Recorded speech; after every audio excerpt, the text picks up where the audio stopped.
Ujumbe kutoka kwa waziri mkuu ambao umezima maandamano umezua taharuki nchini Tanzania.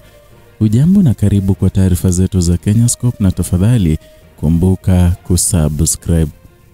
Tanzania imeingia katika kipindi cha taharuki ya kisiasa na kijamii baada ya waziri mkuu Mwigulu Nchemba kujitokeza kwa mara ya kwanza kuzungumzia machafuko yaliyozuka katika uchaguzi mkuu uliopita, akitoa onyo kali dhidi ya kile anachokitaja kama kasi ya vijana kuingizwa kwenye ajenda za kubomoa nchi yao. Hotuba hii ilitolewa jimboni kwake Sindiga na imeonekana kuwa hatua ya kwanza serikali kujibu usintofahamu iliyoibuka baada ya maandamano hayo yaliyosababisha uharibifu mkubwa wa mali za umma, miundombinu ya usafiri na kukamatwa kwa mamia ya raia, wengi wao vijana.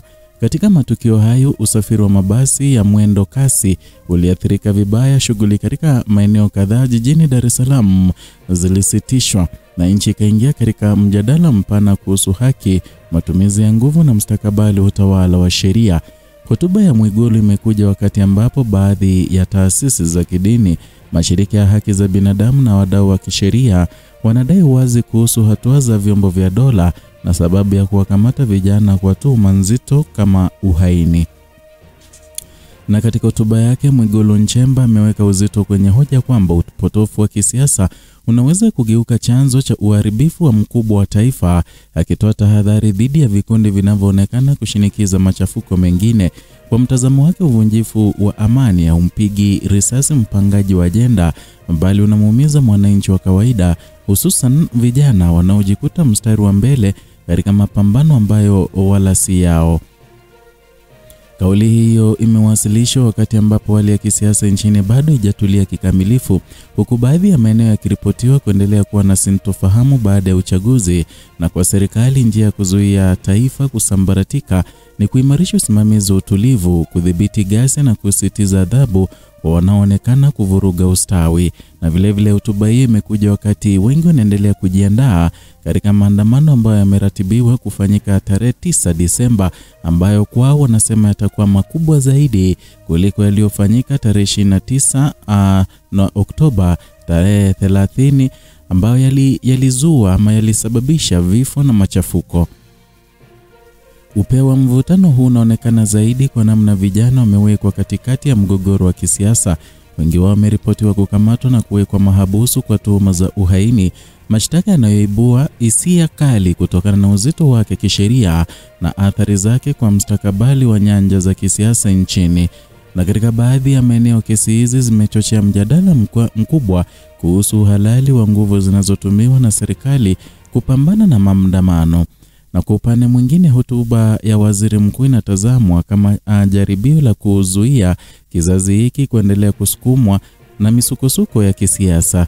Ni ujumbe unaoweka wazi kwamba dhamira ya serikali ni kulinda nchi dhidi ya kile kinachotajwa kama misingi ya vurugu inayoandaliwa na watu wachache ambao hatima ya vitendo vyao inawaacha vijana wakiwa wahanga. Mazungumzo kuhusu machafuko ya uchaguzi mkuu hayawezi kutenganishwa na uharibifu wa mali uliofuata. Uharibifu wa miundombinu ya usafiri jijini Dar es Salaam, hususan mfumo wa mabasi ya mwendo kasi, umesababisha athari za moja kwa moja katika uchumi wa wananchi wa serikali.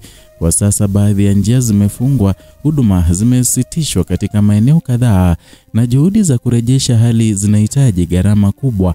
Kwa Mwigulu, hoja hii inabeba ujumbe kwamba mali za umma zinagharamiwa na wananchi, hivyo kuziharibu ni sawa na kutenda kosa dhidi ya taifa na vizazi vijavyo.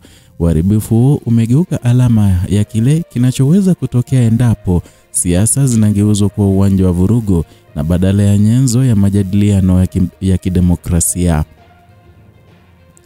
Hotuba ya waziri mkuu imekuja siku moja baada ya mkutano wake na katibu mkuu wa Baraza la Maaskofu Katoliki Tanzania, ama ukipenda TEC, Padre Charles Kitima.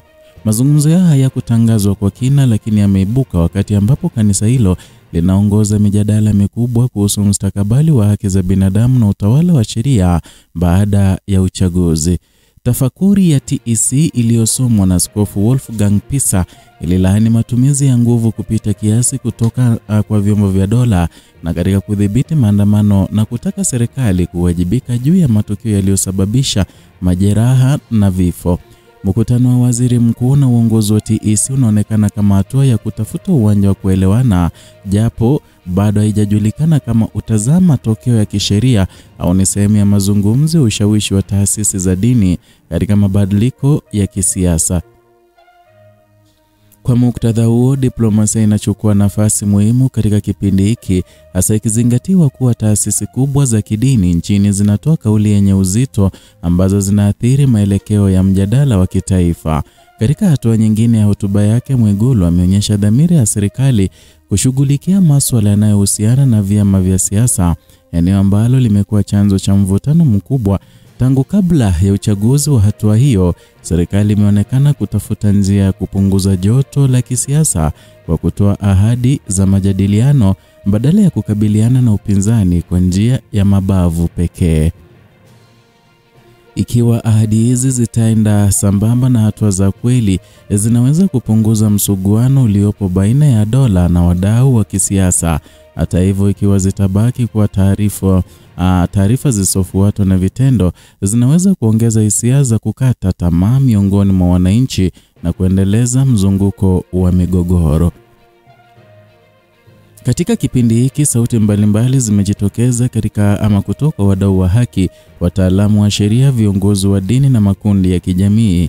Msingi wa madai yao unahusu kuachiliwa kwa watu waliokamatwa kwa tuhuma nzito za kisiasa pamoja na kuhitaji uchunguzi huru kuhusu uhalali wa nguvu zilizotumiwa wakati wa maandamano.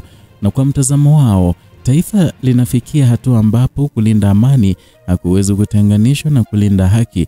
Mvutano kati ya udhibiti wa dola na uhuru wa raia unaweza kuwa dira ya kitakwimu ya mustakabali wa taifa katika miaka ijayo.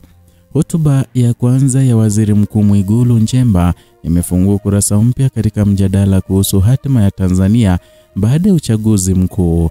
Imeonyesha dhamira ya serikali kushikilia utulivu, lakini pia imeweka wazi changamoto zinazosalia katika kujenga taifa linaloweza kuunganisha maslahi ya dola na haki za raia. Kwa sasa maswali yanabakia ni makubwa kuliko majibu yanayopatikana. Je, serikali itaweza kuimarisha maridhiano bila kuzima sauti za upinzani? Na je, mfumo wa sheria utaweza kusimamia haki bila ushawishi wa kisiasa? Na je, taifa litajifunza kutokana na kivuli cha vurugu au litajikuta likirudia historia ile ile? Mustakabali wa Tanzania uko katika kipindi cha majaribio, na hotuba hii inaweza kuwa mwanzo wa mwelekeo mpya au ishara ya mvutano unaoendelea kukua chini ya uso wa utulivu unaonekana. Ni hayo tuliokuandalia leo kutoka hapa Kenyascope, channel yako pendwa ambayo inakuletea taarifa na uchambuzi wa kina. Zidi kutufuata kwenye mitandao yetu ya kijamii na vile subscribe, like na kushare video zetu ili tuweze kuwafikia wote ambao hawajapokea taarifa hizi.